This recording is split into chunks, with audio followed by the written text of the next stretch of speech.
Hello, नमस्कार friends. स्वागत है आपका आपके अपने चैनल चाणक्य एडुकेयर सेंटर पर और मैं हूं दीपक कुमार झा। हम लोग अपने चैनल पर एक सीरीज़ शुरू कर रहे हैं जिसमें जो अभी बीएसएससी इंटर लेवल का एग्ज़ाम होना है उसके प्रीवियस ईयर का क्वेश्चन करेंगे। तो इसमें आपको 5 से 10 क्वेश्चन हर एक वीडियो में मिलेगा जो प्रीवियस ईयर से रिलेटेड रहेगा। तो आज के सीरीज़ को शुरू करते हुए हमारा पहला सवाल है, देखिएगा कि एक परीक्षा में 52 छात्रों के औसत अंक 45 हैं। यदि उच्चतम और न्यूनतम अंकों को जो केवल एक एक छात्र को मिले हैं निकाल दिया जाए तो शेष छात्रों के औसत अंक में से एक अंक घट जाता है। उच्चतम और न्यूनतम अंकों का औसत क्या होगा? ठीक है, आप लोग वीडियो पॉज करके इसको बनाने का कोशिश कीजिए, नहीं तो देखिए। सबसे पहले ये चीज़ देखना है कि एक परीक्षा में टोटल विद्यार्थी कितना है, 52 है, जिसका औसत अंक कितना है, 45। तो 52 विद्यार्थी का कुल अंक कितना हो जाएगा, 52 छात्रों का कुल अंक कितना हो जाएगा, कुल अंक कितना होगा? तो हम लोग क्या करेंगे, 45 गुना 52 करेंगे। क्यों करेंगे, ये चीज़ जानते हैं ना, औसत बराबर क्या होता है, संख्याओं का योग बटे संख्याओं की संख्या होता है ना, संख्याओं का योग बटे संख्याओं की संख्या। ठीक है, तो यहाँ पर कुल अंक अगर हमको निकालना है तो औसत अंक में क्या करना है, कुल को मल्टीप्लाई करना है। तो इसको मल्टीप्लाई करेंगे, 5 दूना 10, 4 दूना 8, 25 60, 33 1 34, 20 और 3 23, 2340 अंक हो गया टोटल क्लास का। बात क्लियर है? फिर से समझिए कि 52 विद्यार्थी जो क्लास में है उसका टोटल अंक कितना हो जाएगा, सबको अगर एक जगह करके जोड़ेंगे तो हो जाएगा कितना, 2340। ठीक है, उसके बाद फिर क्या अगला लाइन कह रहा है कि यदि उच्चतम और न्यूनतम अंकों को जो केवल एक एक छात्र को ही मिला है, यानी कि इस 52 विद्यार्थी में एक छात्र ऐसा है जिसको सबसे ज़्यादा अंक मिला है, एक छात्र ऐसा है जिसको सबसे कम अंक मिला है, इन दोनों को अगर निकाल दिया जाए तो शेष छात्रों के औसत अंक में से एक अंक घट जाता है। तो अब 52 टोटल विद्यार्थी है जिसमें से सबसे ज़्यादा अंक और सबसे कम अंक वाले विद्यार्थी को निकालें तो क्लास से 2 बच्चा निकल गया, बचेगा कितना, 50 ही ना। तो 50 छात्र का कुल अंक कितना हो जाएगा, तो 50 छात्र का कुल अंक, विद्यार्थियों की संख्या 50, औसत कितना, तो औसत एक अंक यहाँ पे क्या हो रहा है, घट जा रहा है। तो पहले औसत कितना था, 45, अब कितना हो गया, 44। तो ये हो गया 220, 2200। बात आ रहा है समझ में?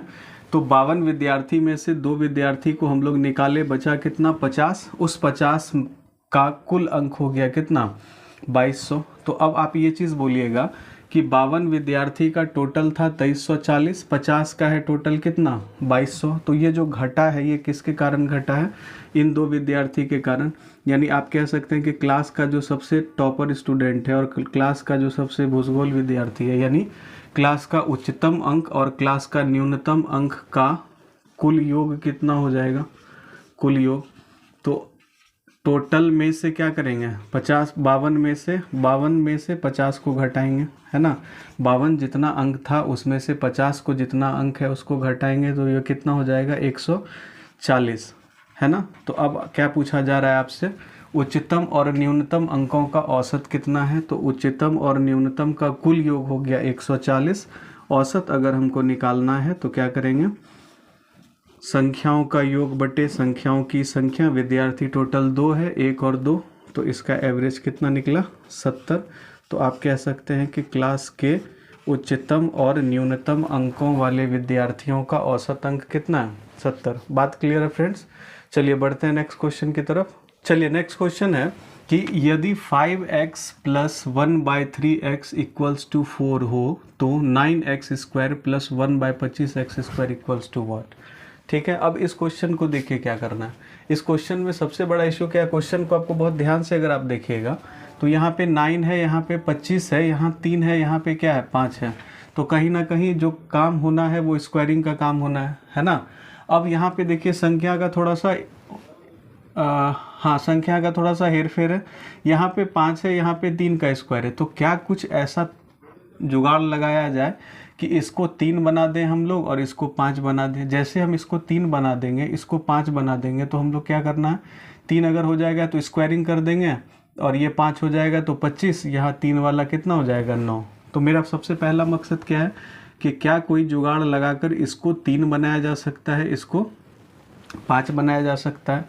तो अगर हम इसको 3/5 से मल्टीप्लाई कर देते हैं, अगर हम इसको 3/5 से दोनों तरफ मल्टीप्लाई कर देते हैं, दोनों तरफ गुना करने पर, ठीक है, तो दोनों तरफ गुना करने पर पिक्चर थोड़ा सा क्लियर होगा। क्या क्लियर होगा कि अब जैसे 3/5 से मल्टीप्लाई करेंगे तो क्या हो जाएगा 3/5 into 5x plus 1/3x equals to कितना 4। क्लियर है। अब देखिए, अब ये क्या हुआ, ये इसके साथ इंडिविजुअल मल्टीप्लाई होगा तो क्या लिख सकते हैं इसको 3/5 गुना 5x, फिर प्लस है तो प्लस।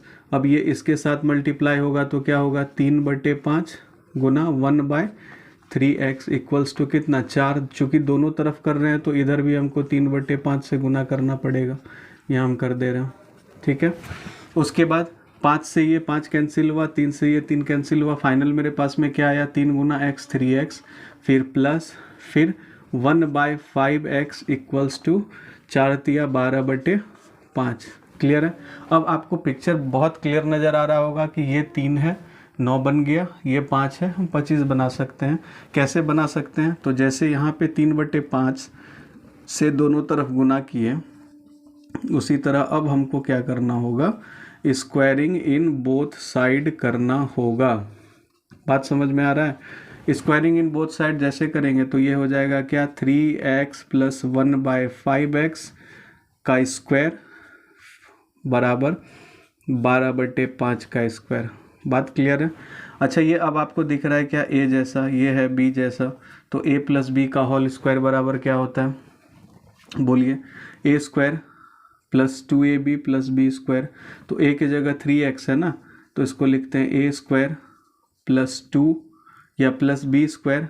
तो b मतलब क्या 1/5x का स्क्वायर प्लस 2ab, तो 2 into a 3x b 1/5x equals to 12 का स्क्वायर 144 बटे कितना 5 का स्क्वायर 25।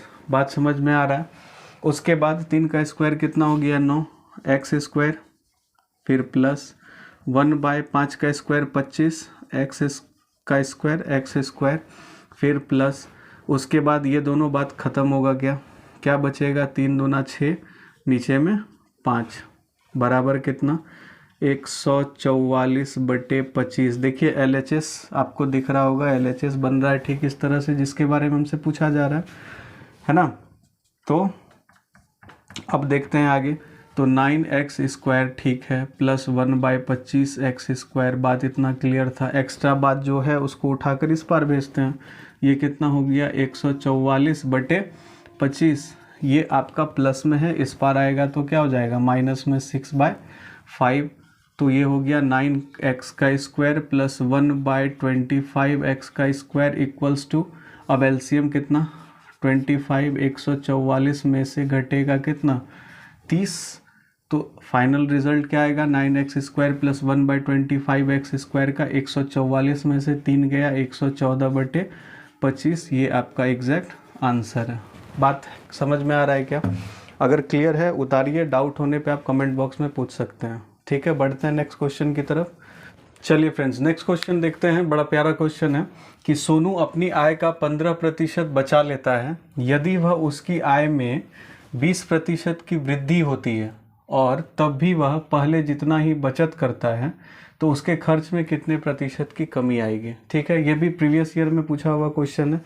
तो चलिए देखते हैं। सबसे पहले सोनू का जो आय है उसमें 15% का वृद्धि होता है, यानी सोनू का पहले का आय क्या होगा, तो हम लोग x से भी बना सकते हैं, 100 मानकर भी बना सकते हैं। ज़्यादा जल्दी और ज़्यादा आसान जिस मेथड से होगा वो हम लोग देखते हैं।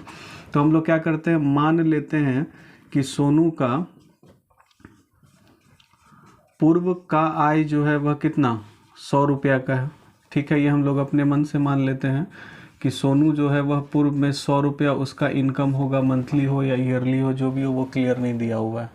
ठीक है, यदि उसकी आय में 20% की वृद्धि होती है, ठीक है, और तब भी वह पहले जितना ही बचाता है। तो सोनू सबसे पहले क्या किया कि सबसे पहले सोनू का आय 100 रुपया था और वह अपनी आय का 15% पहले बचाता था। तो पहले उसका बचत कितना था, तो आय का 15%, 100 का 15% कितना हुआ, 15 रुपया। यानी शेष पैसा वो क्या करता होगा, खर्च करता होगा, है ना। तो सबसे पहले ये चीज़ समझिए, एक आदमी का जो इनकम होता है वह उसके साथ दो ही चीज़ कर सकता है, या तो वो खर्च करेगा या बचत करेगा, तीसरा कोई भी बात पॉसिबल नहीं है उसके साथ, है ना। तो अगर 100 रुपया कमा रहा है, 15 रुपया वो सेविंग कर रहा है, जमा कर रहा है, तो बचा खर्च कितना कर रहा होगा, तो खर्च कर रहा होगा 100 में से 15 जाएगा 85 रुपया। ये पिक्चर क्लियर है, ठीक है। उसके बाद का क्वेश्चन क्या है कि अब उसका सैलरी बढ़ गया, तो सोनू का नया आय कितना हो गया, पहले से 20% ज़्यादा। यानी पहले अगर कमा रहा था 100 रुपया, अब कितना कमा रहा है, 120 रुपया। बात ठीक है। अब तो तब भी वह पहले जितना ही बचत करता है, तो अब उसका बचत क्या है, जैसे पहले 15 रुपया बचा रहा था, आज भी वो 15 रुपया ही बचा रहा है। तो आज कहानी अलग है ना, सोनू का आज का सैलरी 120 रुपया है, बचा रहा है कितना, 15 रुपया। यानी वो खर्च अब कितना करता है, जैसे सैलरी बढ़ा आदमी खर्चीला हो गया, कितना खर्च करने लगा, 120 में 15 जाएगा, 105 रुपया अब खर्च करने लगा, है ना। तो पूछा गया आपसे क्या, तो उसके खर्च में कितने प्रतिशत की कमी हुई। तो पहले खर्च, एक सेकेंड, कमी हुई या वृद्धि होगी,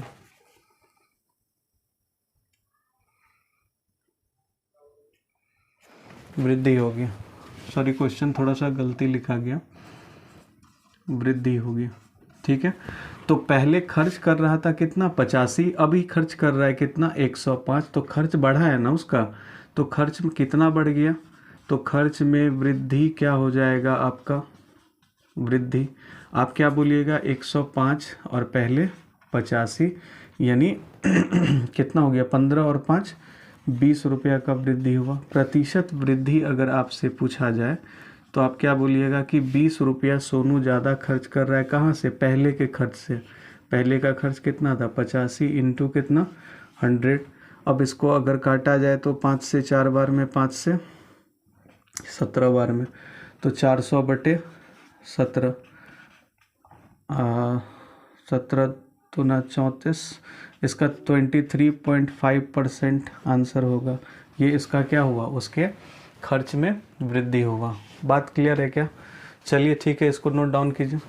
बढ़ते हैं फिर नेक्स्ट क्वेश्चन की तरफ, ठीक है।